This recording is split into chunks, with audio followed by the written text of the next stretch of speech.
రామ్ పాత్రలో దుల్కర్ సల్మాన్ అద్భుతం చేశాడు.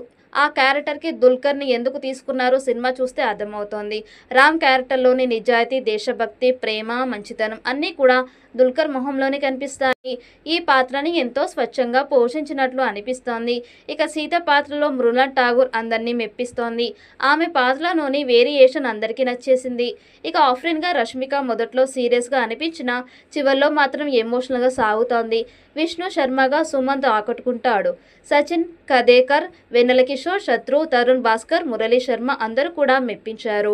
ఈ పాత్రలు కూడా సీక్వెల్లో కొనసాగుతూ ఉంటాయని సమాచారం. హను రాఘవపూడి సినిమాలో ఆ ఫ్రేమింగ్, కథనాలు అందరినీ మెప్పిస్తాయి. ఆయన తీసిన ప్రతి చిత్రం ఒక వర్గాన్ని మాత్రం మెప్పిస్తోంది.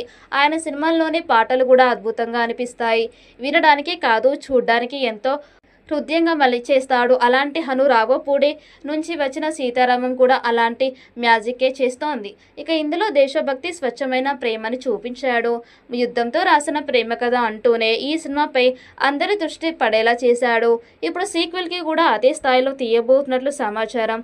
పాకిస్తాన్ జైల్లో రామ్ పడే కష్టాలు, అతన్ని బయటకు తీసుకురావడానికి సీత చేసే ప్రయత్నాలు అన్నీ ఎమోషనల్గా చూస్తారని తెలుస్తోంది. ఇక సీతారామన్ సినిమా విజయంలో పాటలు కూడా కీలక పాత్ర పోషించాయి. ఇప్పుడు సీక్వెల్లో అంతకు మించి ఉండేలా ప్లాన్ చేస్తున్నారు. నిర్మాత అశ్విని దత్ సీతారామన్ 2ని భారీ స్థాయిలో 100 కోట్ల బడ్జెట్తో పాన్ ఇండియా స్థాయిలో తీయడానికి ప్లాన్ చేస్తున్నారు.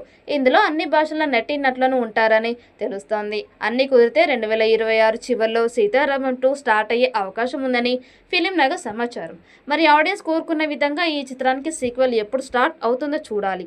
ఈ వీడియో మీకు నచ్చినట్టయితే లైక్ చేయండి, షేర్ చేయండి. మరిన్ని అప్డేట్ కోసం మన ఛానల్ని సబ్స్క్రైబ్ చేసుకోండి. ఈ వీడియోపై మీ అభిప్రాయాన్ని కామెంట్ బాక్స్లో కామెంట్ చేయండి. నోటిఫికేషన్ కోసం పక్కనే ఉన్న గంట సింబల్ని గట్టిగా నొక్కండి.